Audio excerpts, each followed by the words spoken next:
Hello and welcome to Cool Time Life. I'm your host, Steve Prentice. Let's talk about attention span. What is your attention span? How long do you think you can focus on something before you need to move along to something else?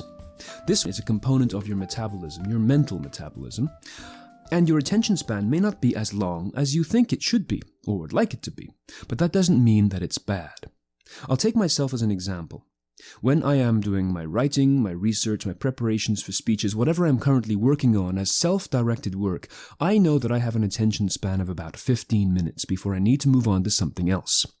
Now that doesn't sound like a really great recipe for doing things by the hour, but what I have discovered for myself is a 2-minute data break. A 2-minute break to go and read the news headlines on Twitter, or just simply on a news website, is enough for me to step away from my work for 2 minutes, refresh my brain, refresh my entire outlook, and then go back to the work at hand for another 15 minutes. This on-again, off-again approach to work fits my attention span perfectly and allows me to regain the momentum that I'm being paid to basically exert.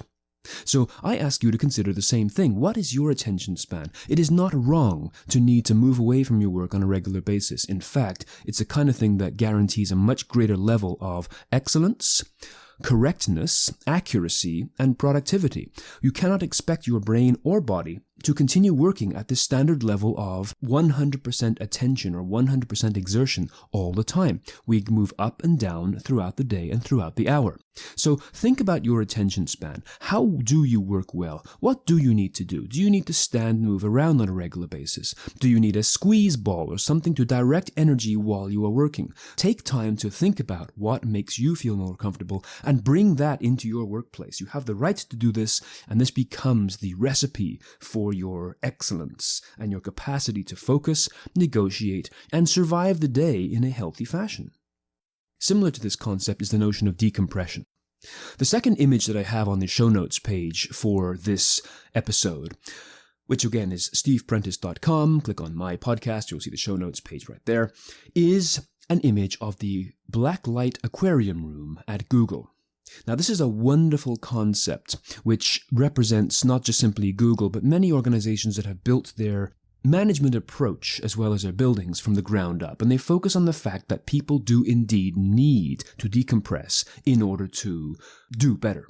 Now, this image, if you're not able to see it right now, is basically just a picture of a bunch of people crashed out in lazy-boy chairs and bathtubs in a dark room lit by black lights with aquariums everywhere. So they stare at the fish and relax. And my question to my audience is always, is this a good use of company time? Some will say no, and some will say yes. But the point is, this isn't here for people to go to sleep through the afternoon, or burn off a hangover. This is how the brain decompresses. Think about what Google makes as a product. They make information, and they need really creative people to do that. You don't get creative, whether it is working for Google or working for any company. You do not get creative by simply staring at a blank sheet of paper or a blank Microsoft Word screen or PowerPoint deck. Creativity doesn't come from this. In fact, the opposite happens. Your brain compresses under pressure. Think about a bathroom sponge for a moment. If you took a sponge and you compressed it in your hand, it would become really, really small. Once you let go of that sponge, it would re-expand back out to its original size. Your thinking brain is similar to this in the fact that when it is under pressure, when it is under stress, it compresses, which means that creative thought has very little space in which to work. So anytime you can decompress, whether it is having a company that is generous enough to create something like a blacklight aquarium room, or something more humble and pragmatic, like simply taking a walk around your building on a nice spring day, or any day for that matter, looking up at the sky, listening to the birds, and thinking of nothing. When you think of nothing, your brain has a chance to re-expand and grow back into the absolute excellent machine of creativity that it is supposed to be. Decompression is an essential component of getting things done correctly. Once again, it depends entirely on your metabolism as to how fast and how effectively this happens, but it's pretty much guaranteed that every living person has this same issue, that a stressed brain cannot work as well as a decompressed brain. So my challenge to you is, how can you decompress in order to ensure that you get the most from your thinking brain and your working body? This is a matter of saying that 5 minutes or even 2 minutes spent decompressing yields an hour's worth of top quality work. That's a very powerful ratio. Not doing this and simply soldiering on yields an hour plus 5 minutes of mediocre work, which doesn't mean the same kind of quality gets to your end customer. Decompression keeps things in check. Now, as we move through the day, you get through the afternoon, get through the doldrums, resist perhaps taking a handful of candies at that 2:30 trough period and replace it with perhaps sparkling water, some natural light, and 1 or 2 of the candies, not 10. These are the kinds of things that will give you the energy to get through to the end of your day. The commute home, whether it's driving, taking mass transit, cycling, walking, or simply taking the stairs from your home office, is another opportunity for decompression and stepping over that line from work to home life, which allows the start of the melatonin process to bring healthy sleep into your physical self. Sleep is the single greatest ingredient towards quality work the next day. We will have an episode entirely dedicated to sleep coming up very shortly, but the key point here is that quality sleep is based on melatonin being introduced into your bloodstream, and melatonin is triggered first by the perception of the sun moving to the horizon, but secondly by the awareness that work has been replaced by home life. This is the 24-hour you. You want to be on, you want to be productive during your working hours, that's great. You identify when those ideal working hours are, whether they are the traditional 9 to 5 structure, or if you can perhaps negotiate something more flexible and more in line with your particular metabolism and family or life requirements. But there comes a time when you have to step over this line and declare work over for the day. This is very difficult considering the fact that we have our devices with us 24/7 and emails and other stimuli come in at any time. So once again, going back to the concept of metabolism, which is what this podcast is all about, remember that your metabolism is also built to respond to urgencies, unknown signals and cues that may, in the wild at least, signal danger.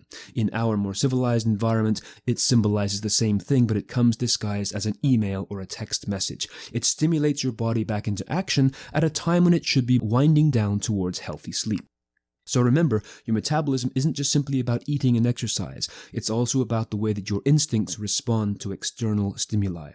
By stepping over the line, moving from work to home life, whatever home life is defined as for you, this generates the smooth slide into healthy sleep. Tomorrow you wake up ready, able, and willing to not only put in your best work for another day, but to consciously control the demands of your metabolism through the choice of foods that you have for breakfast and for lunch, and the choice of every other activity you do throughout that day. The bottom line here is the metabolism is hardwired into your system. You can fine-tune it, but it requires a conscious awareness and willingness to do so. This is how things get done successfully. This is what the cool time life is all about. So look at your metabolism and think once again, what would you do if time was entirely yours to do with as you please? How would you work in that situation? Take that lesson and move it into your real life. Explain it to those who need to hear it and make it a habit.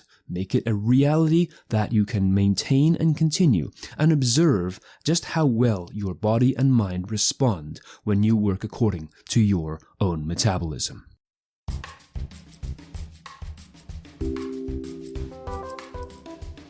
So there you have it, our little podcast on your metabolism. So once again, the show notes to this episode are available at steveprentice.com. That's StevePrentice.com. Just click on my podcast and you'll find this. You can also drop me a line, of course, anytime through the contact form on that same page. If you have a comment about the show or a question or something you would like to listen to in a future edition, please do let me know. You can follow me on Twitter, which is at Stephen Prentice, StevenPrentice. The theme music to Cool Time Life was obtained through podcastthemes.com, and the show was sponsored by the Bristol Group, providers of time management, project management, and business communications training for our busy working world. So until next time, I'm Steve Prentice. Thanks for listening.